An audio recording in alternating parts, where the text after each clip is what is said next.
It is Friday. Happy Friday. It's August 2nd. My shoulder is sore. I've been lifting weights and I don't know, my shoulder is just giving me pause. I don't know what it is. It might need more rest. But it is Friday, boys and girls.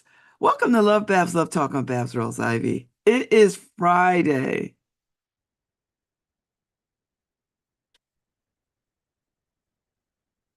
Oh gosh, enjoy that.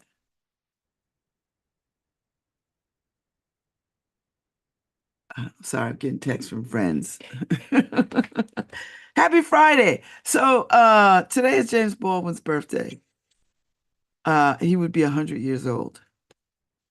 Now, I don't know about you, but I know when I'm 100 years old, I don't think anybody's going to be remembering or celebrating me. My children's children will have maybe will ask about their grandmother.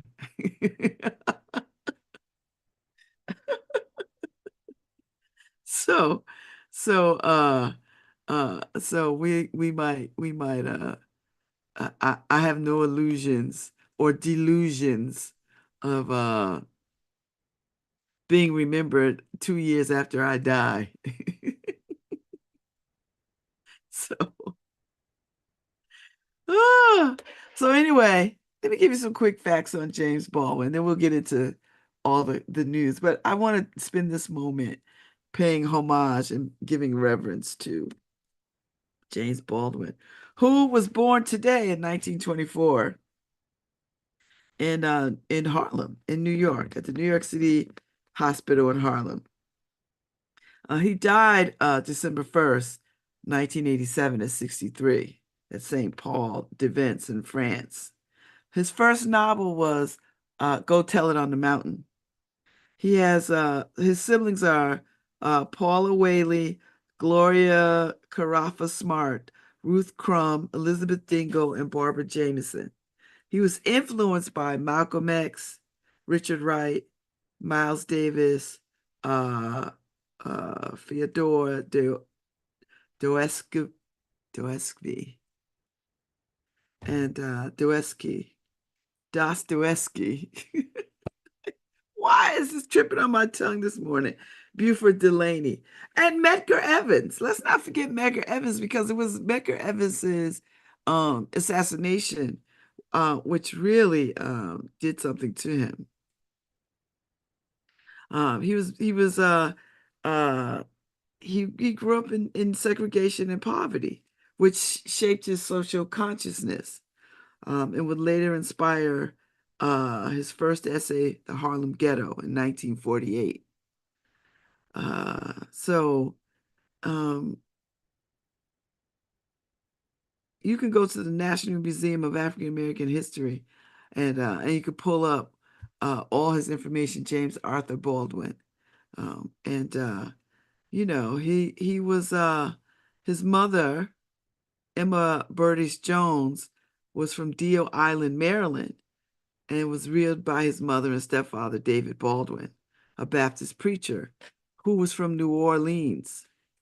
When Baldwin referred to his father, and whom he describes as extremely strict. So that's who he's talking about. He did not know his biological father. He was the eldest of nine children, and he took seriously the responsibility of being a big brother and his mother's right hand. And he cared for and protected his three younger brothers and five sisters in a household governed by the rigid rules of their father. Okay, all right. So between the ages of 14 and 17, he became a preacher at the Fireside Pentecostal Assembly. Lord have mercy. I could just imagine. And that, the Pentecostal church, that's when you start to get it starts to light you up. Because I grew up in a Pentecostal church, so it was about that time. Uh, so, so he wasn't there long, because James Baldwin. But I think it gave him a foundation for some stuff, you know. Uh, So,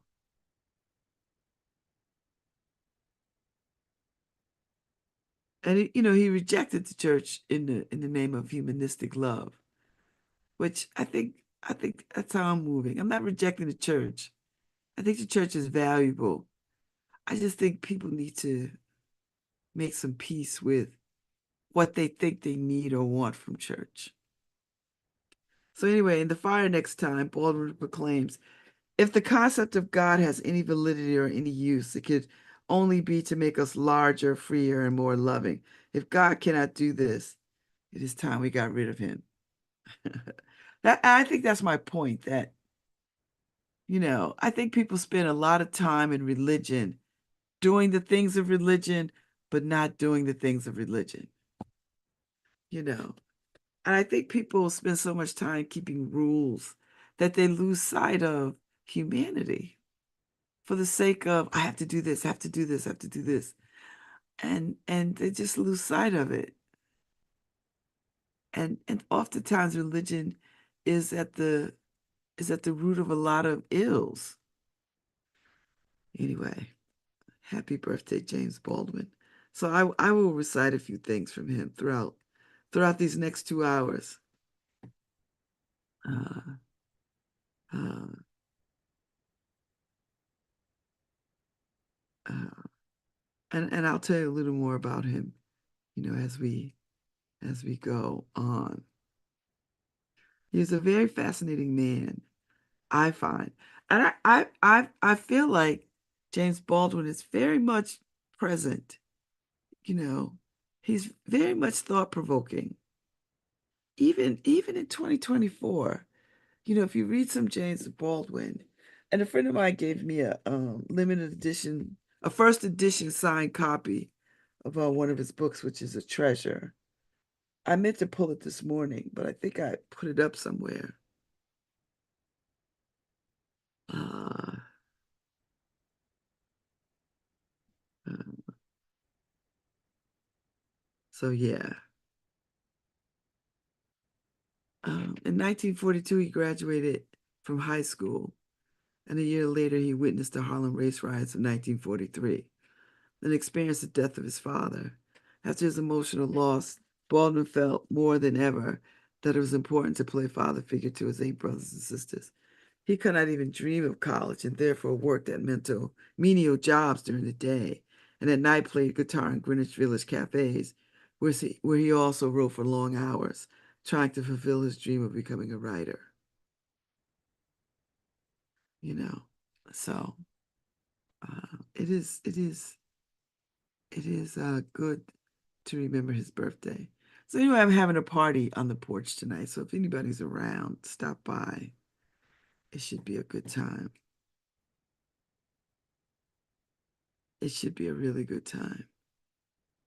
Plus it's hot, so we'll see if the weather doesn't give us thunderstorms and craziness, you know. So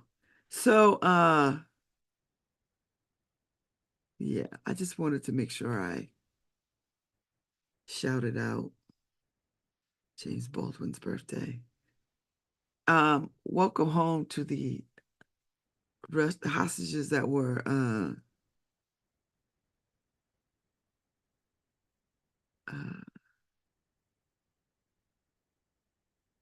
welcome the hostages from Russia home. Amen. And I'm with Joe Biden. It's the alliances that get things done. No one does anything in isolation. It is alliances. It is real diplomacy. Do you know what I mean? It requires real diplomacy and collective and joint efforts.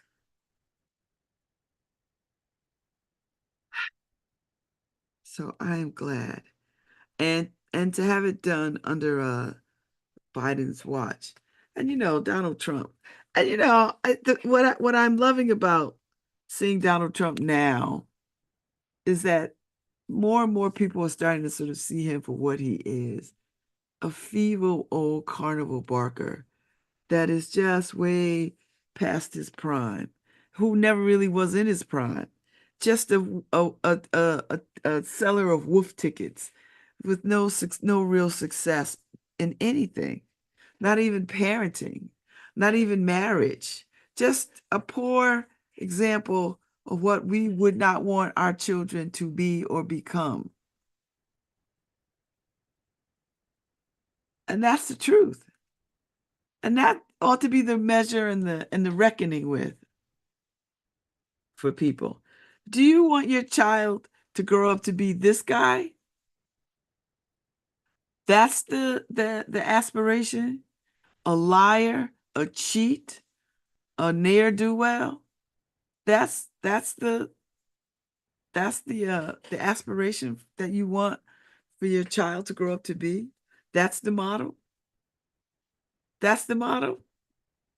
I want somebody to tell me that that's the model that they want for their child, that they would be proud to have their child grow up to be that. I would be I would be interested in hearing if anybody would be proud of that, you know. So you want your son, your child, your son or daughter to be a lying, cheating hustler? That's what you want? Okay. As long as you know what you want. So anyway, I say that to say, the fallout from the National Association of Black Journalists, I still feel like they should not have given him a platform. I don't care. We already know what he is, but the media has taken to this so fine. Um, so he came out there. The first lie he told was, "I'm late because they didn't have their audio right." He was late because he was refusing to go out there because they told him they were going to fact check him in real time, and he was like, "No, no." And they have evidence, like, or as we say around the way, they got receipts. He was refusing to go out because he didn't want to be fact checked in real time. And so what's the first fact check? The lie about I'm not coming out here because I'm late because of audio. No, you was late because you wasn't coming out there because you didn't want to be fact checked in real time. You wanted to come out there, say all the nonsense that you say, and then nobody pushed back on it. And that's how he's been able to get away with saying the most egregious, ridiculous, heinous, stupid stuff ever. That nobody wanted to, that I don't know why it takes so long to fact check. Put up a double screen and somebody is like, look for it. You could do that in seconds. Anyway. So, but my feelings about the NABJ are still the same. They should not have invited him.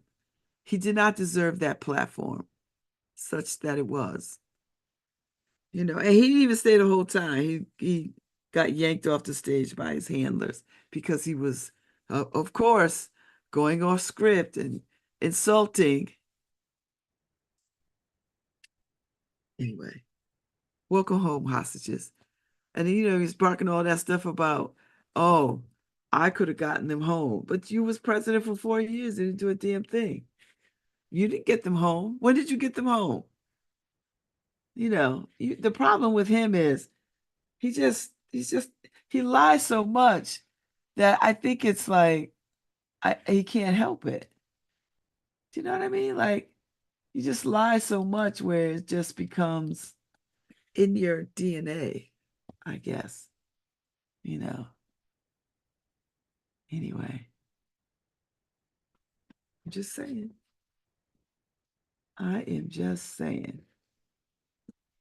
So, and one of the hostages is home today, her daughter's 13th birthday, which is really good. And they got a lot of a long road ahead of them to get acclimated back to being home, I would imagine. Good Morning America had Brittany Griner on, the basketball player's wife, and she was talking about, um, Don't expect them to come home and be the people that they were when they left because they're different people and you're different people. So just be mindful of that everybody's different. That it's not going to be easy to just pick up where you left off. That there'll be real change. And you have to afford real grace and room for people to sort of figure out their new normal, which is makes sense. And some of these people locked down for 5 years. I mean, anytime you're locked up, I don't care if it's for 20 minutes, it changes you. And I can't imagine Russian prison being any place that anybody would want to speak of. That's all I'm saying. I just I can't imagine it. So it's quite interesting. Interesting.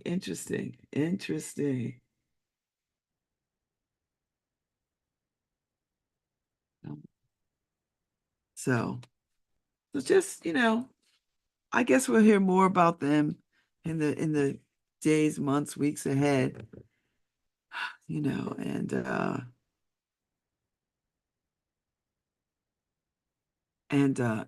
we'll have anniversaries to this day from now, you know,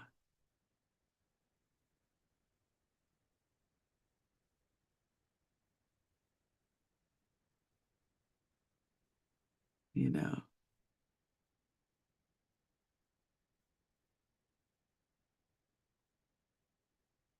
so anyway, I'm sorry. I'm looking and paying attention to things, to everything. Ah, I'm looking at everything. So anyway, I'm glad they're home. I'm glad that President Biden and Vice President Harris were able to sort of show the world what diplomacy and alliances when you work together. Now, if they could just get Israel from, to quit killing these Palestinians, and bulldozing their land and pushing them out and building and just they have to stop this. I think the world court has said stop it. And the United States has to stop supplying them with firearms, with guns and ammunition and all the things to kill people. And I think, some countries have already stopped, or some countries said we're not doing it. So the United States has to do it. And that doesn't mean that the United States doesn't support them, but it means that something else has to happen. Something else has to happen, and that's the reality, that's the truth. And if you cannot get to the truth of things, what is that? Then you just wholesale killing people. You just wholesale killing people for the sake of killing people. And you know what? I get terrorism. I get it. I know what terrorism is, but somebody has to show some leadership here and be like, okay, we got to stop killing people. Everybody has to stop killing people. You know, that's really what has to happen. You have to be in agreement to stop killing people, you know. But I don't see it under the Israeli leadership right now, because Netanyahu is on a terror. He's on some type terror type ish. And I know a lot of Jewish folks who I've had great conversations with about he does not speak for them, and they are just ashamed and appalled by this. And it doesn't mean that they don't stand with Israel. No, no, I don't think it means that at all. I don't think it means that. I think it means we have to stop killing each other. We have to stop. The killing has to stop. That's it. Just have to stop killing people. So that's all I'm gonna say about that. You know. That's I'm just gonna leave it at that. Ah, it is James Baldwin's birthday, 100 years. And it's still relevant. And we're still wrestling and reckoning with racism everything else, but racism importantly. I was watching this little piece on the first Black Olympic winner in the UK in England. And and so what they did was they had a they had the guy, the Black Olympian, and then the white folks the white guy who was on the Olympic committee and whatever. And they were talking about the same thing but having two different conversations. And the black man was talking about how how demeaned he felt the way they focused on his private parts. Because I guess when they took a picture, everybody was just focused on his body. And the white guy was like, "Oh, he enjoyed it. It was fun. It was entertaining, and he whatever." And the black guy was talking to some student athletes, and he was like, "I was appalled and I was ashamed, and all the things."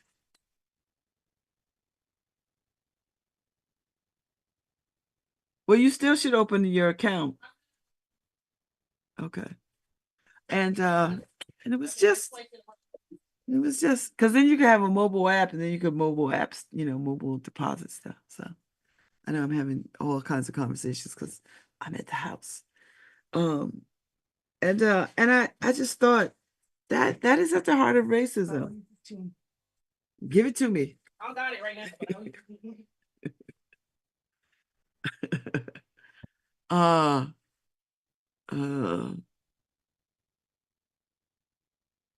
and it just never occurred to them that this black man would be offended and and and just ashamed and couldn't really celebrate his win because they were so focused on something that was just so heartbreaking to him. And he was just like, God, And he was talking about how white women would just walk up to him and touch him and laugh and just thought it was amusing, as if he was just, you know, invisible, like not invisible, but like a pet, like no feelings whatsoever. And that's what it is for me. White folks just don't get it. They just don't, they just don't get it. When they want to touch our hair, when they want to touch our skin, when they want to, you know, without asking, without so much as, and then get mad when we get mad. Like, stop touching me, stop.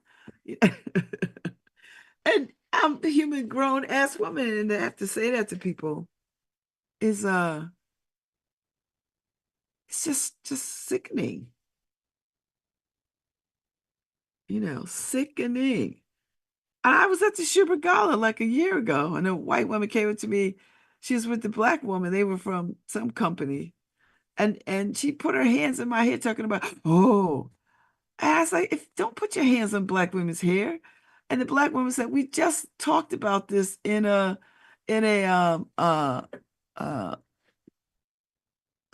course around DEI stuff, equity and inclusion and it was a workshop on how to behave in the workspace, how to behave.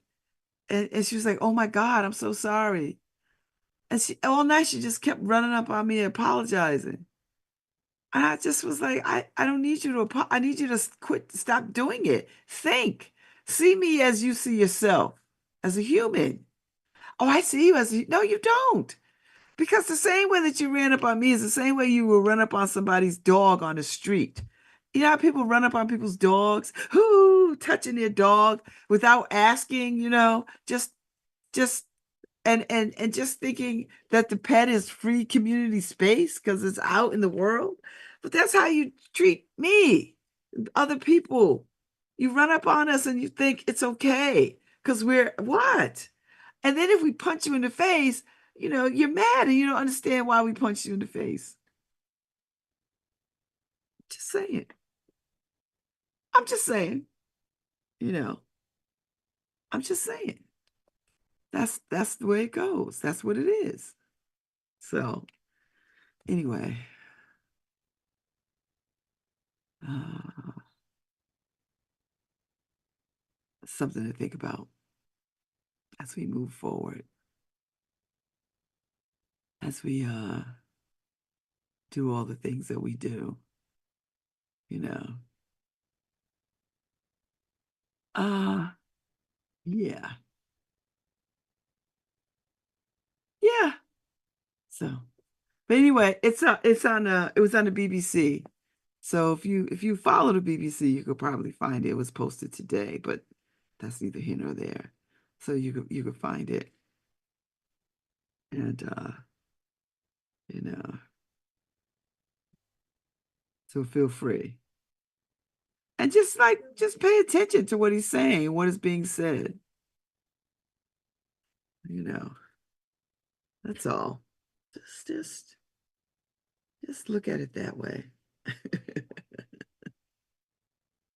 Just look at it that way. So anyway, a person that I know got a new job this morning. They signed off on their uh, contract. So congratulations to that person.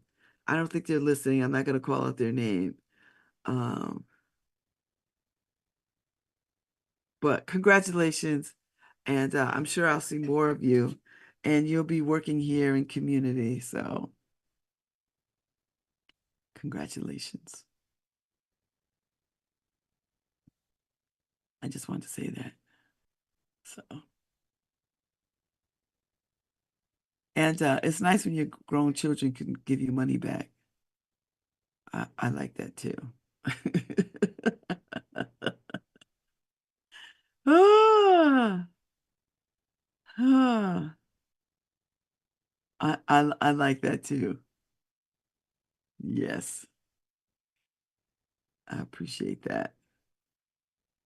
So, yes, show me the money. Show me the money. Show me the money. I appreciate it. So, summer is winding down. So I think, it's August 2nd. People are making their way to Martha's Vineyard. All the folks that I know are making their way to Martha's Vineyard. I think I'll be up there one day on the 8th. I think I'm going up on the 8th for the day uh, for the Community Foundation. Um, they do this Black Futures thing, Black philanthropy, and Martha's Vineyard is a good place, I guess, to think about Black philanthropy,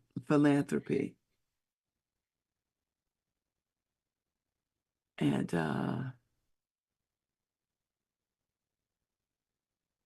you know,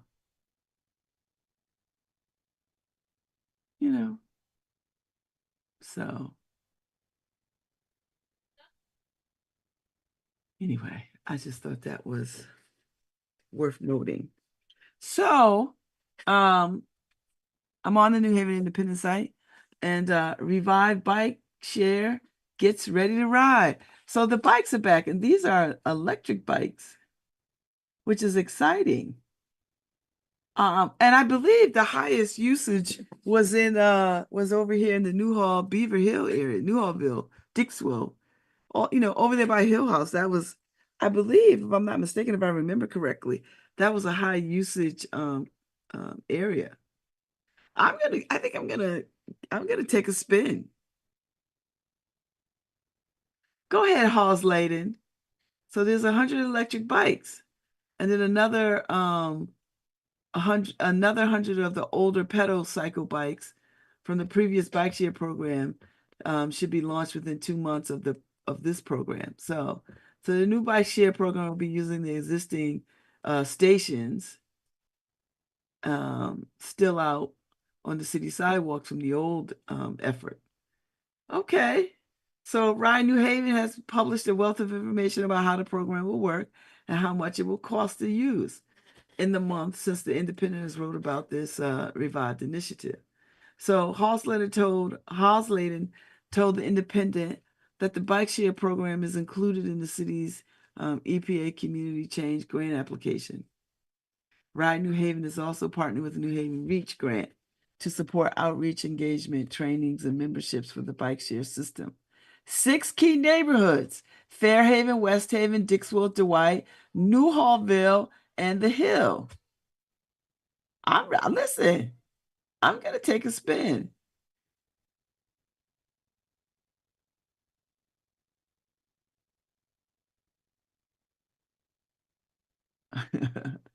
I'll take a ride.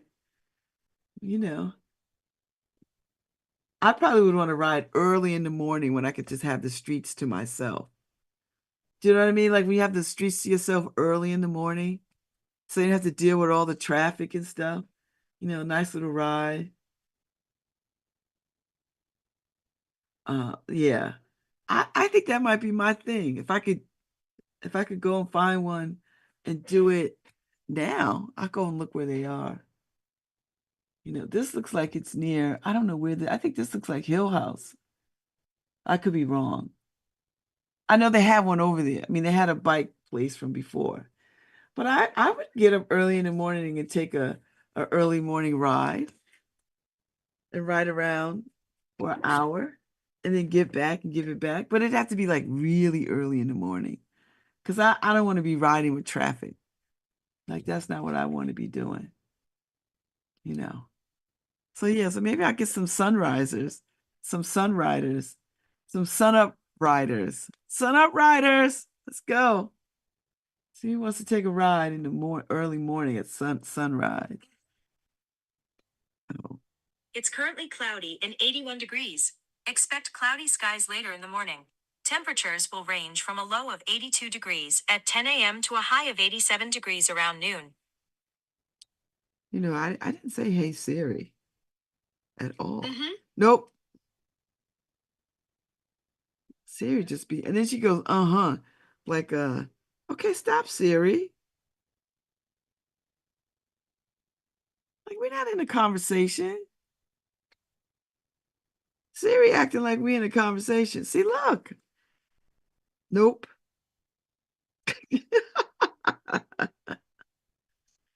Ah,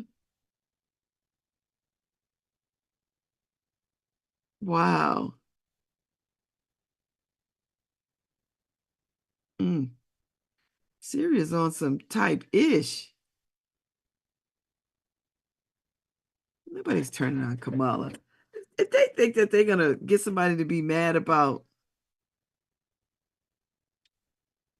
uh,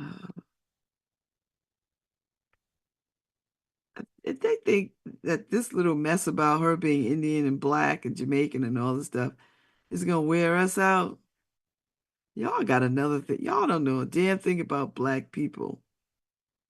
So you need to get it together.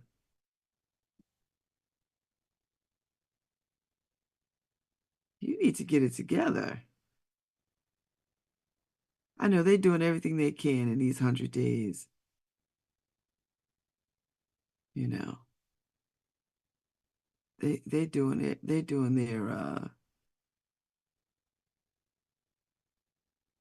they're doing everything that they can to sort of find some way to just like break this march to Camelot.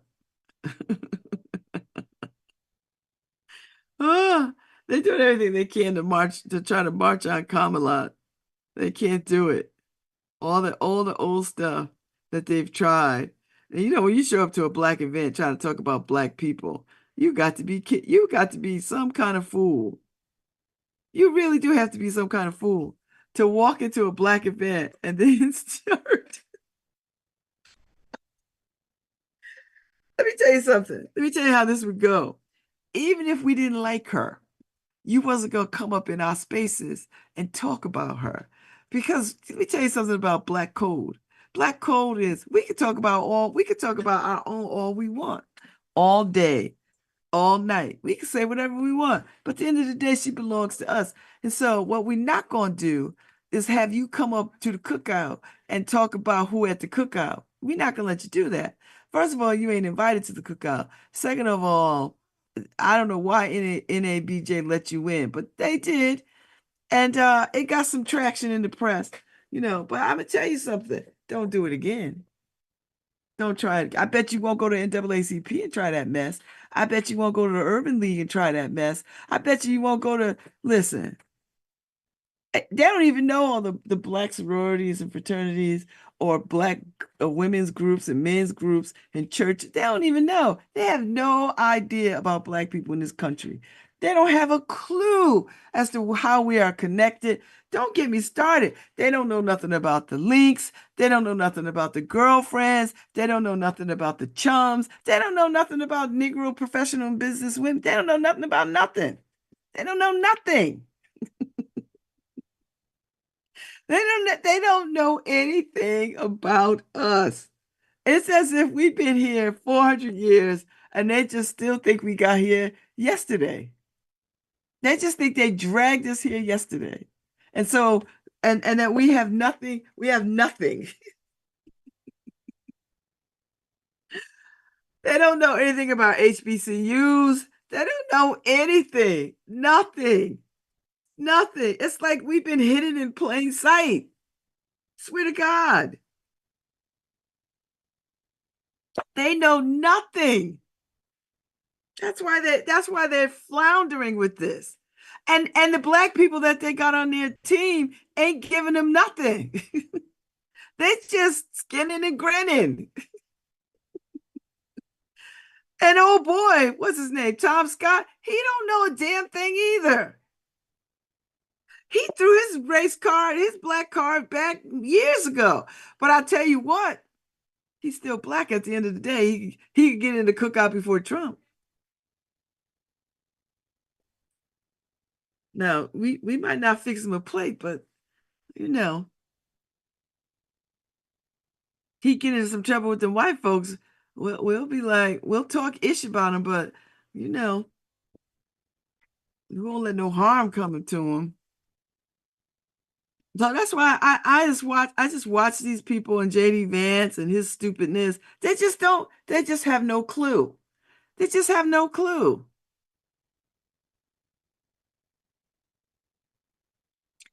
And they just trying to do everything that they can to just find something that could just turn the tides for them.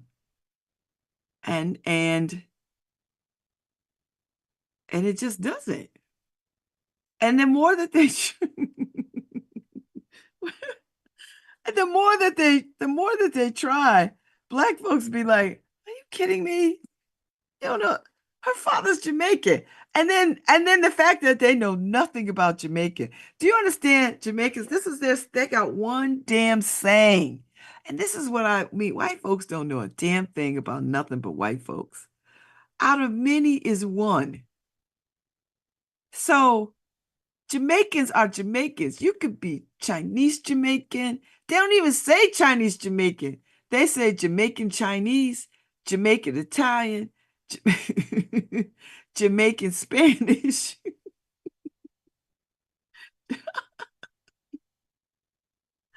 Do you know Jamaicans? They out of many is one. That's their thing. If you don't know that, then you don't know a damn thing. You don't know nothing. You don't know nothing. That's why when I was like, when they was like, oh, and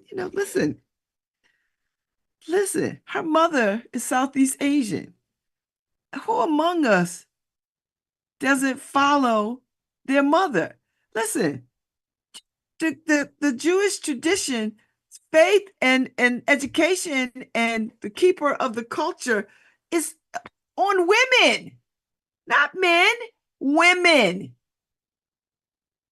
It is Jewish women that keep the faith and the culture alive. It's not Jewish men. They go along. But it's women that hold it down. Like, cut it out. Y'all, they know nothing about nothing. JD Vance is just, he's just, I didn't think there was another one as stupid as Trump, but they neck and neck with that.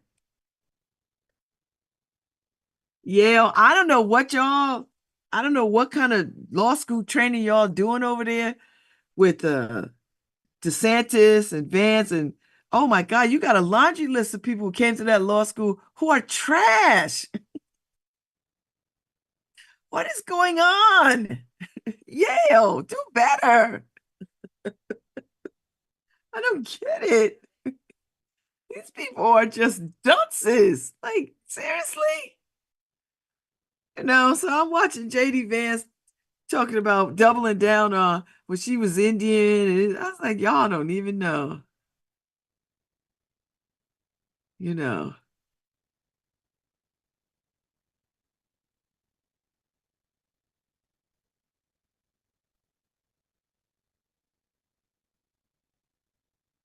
I don't even I don't even know what to make of that mess. You just look and they just keep digging it deeper and deeper and deeper, deeper and deeper, you know. Uh,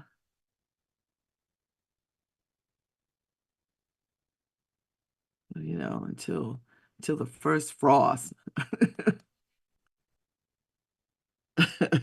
People are like, they're coming. We could come briefly because I got other stuff to do.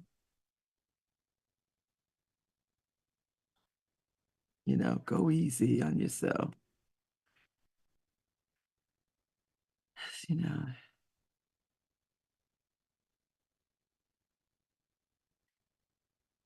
anyway, that's where I'm at. So every time I see something about them talking about her, trying to say something about her, and they're trying to, trying to, trying to, trying to, you know, trying to talk about her. She never used black, or well, they never said she didn't use black, but and I'm thinking to myself, she went to a whole HBCU. She pledged a whole black ass sorority. They have no idea. That's the thing that cracks me up. They don't even know what it means to be in a black ass sorority. They have no idea. They have no understanding of it whatsoever. They have no clue. They don't understand how far and vast that is in the world. They just don't know. They just don't know. They know nothing about the power and the nurturing that goes on in an HBCU. That when people come out of HBCU, I don't know anybody who came out of HBCU talking about they got imposter syndrome. You know who talks about imposter syndrome? All our black kids that come out of these private white institutions. I don't know nobody who came through a HBCU talking about they got imposter syndrome. I've not seen it. There might be some. I don't know. I have not seen it. And if there's some out there, let me know. Because I'll have to look at them and be like, what? Where'd you go? What school did you go to? Mm-mm, mm-mm, mm-mm. No, ma'am. No, sir. So that's what I'm saying. I'm just like,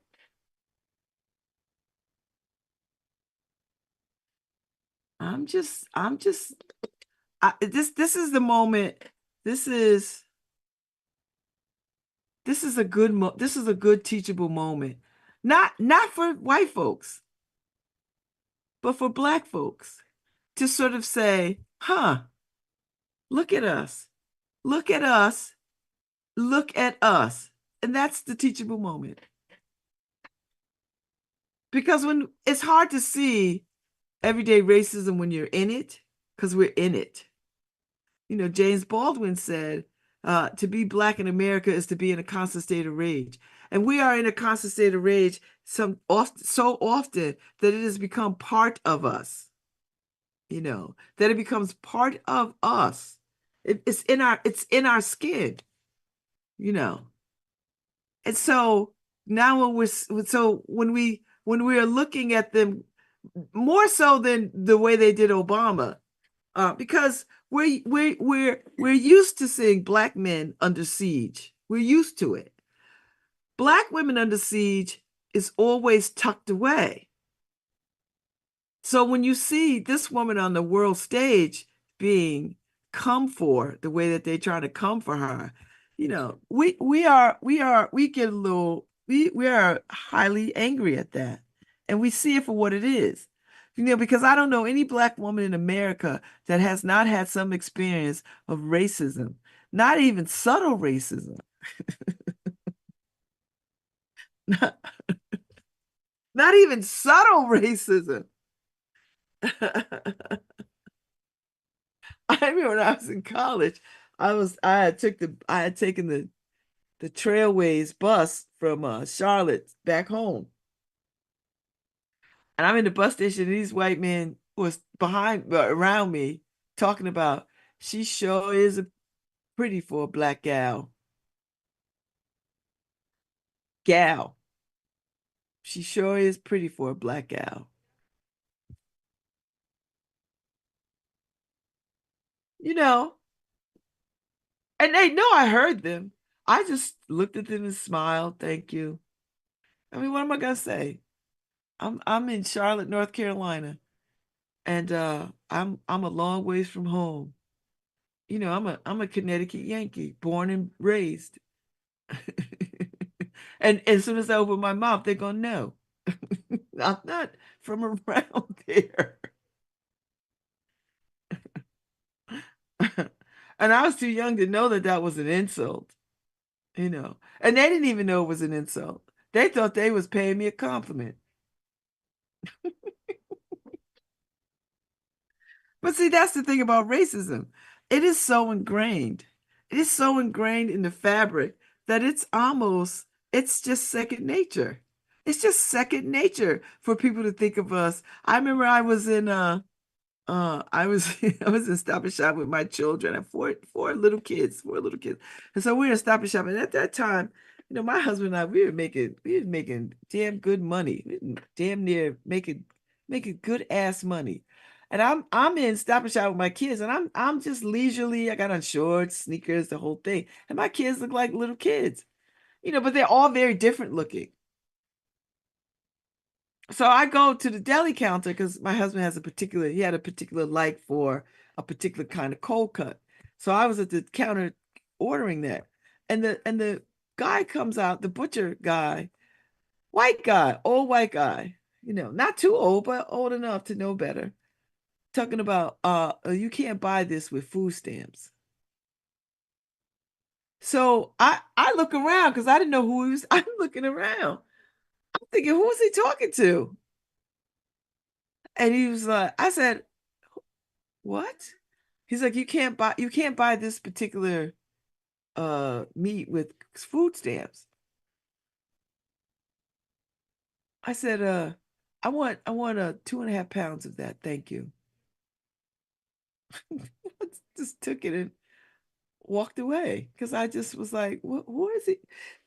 And what do you do in those moments? And I had little kids with me, so I didn't want to like create a scene because I got my children with me. And they're little and they're oblivious. They don't even know what's happening. I was like, thank you. Give me my damn meat. If I come back there and put your head in the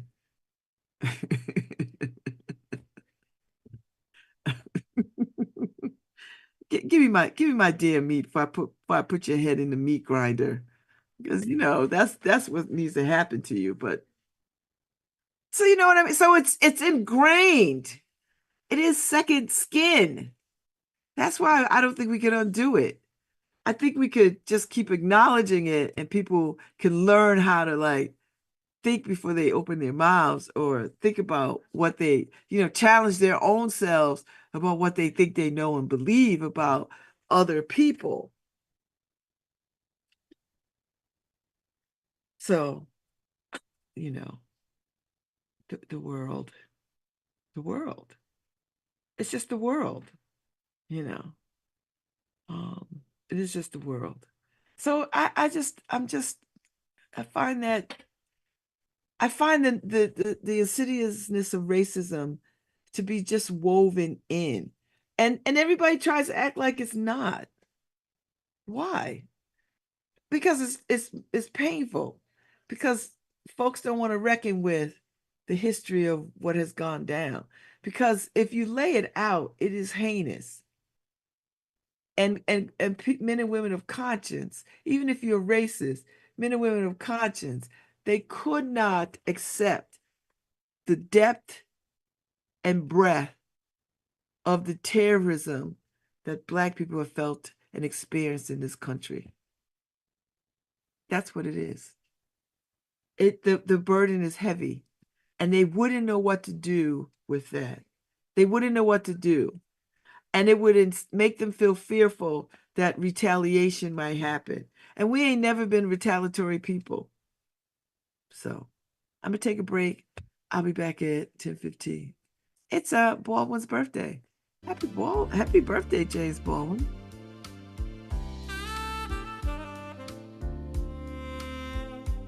Hi, this is Babz Rawls-Ivy from New Haven, Connecticut, and you're listening to WNHHLP 103.5 FM, streaming live at newhavenindependent.org.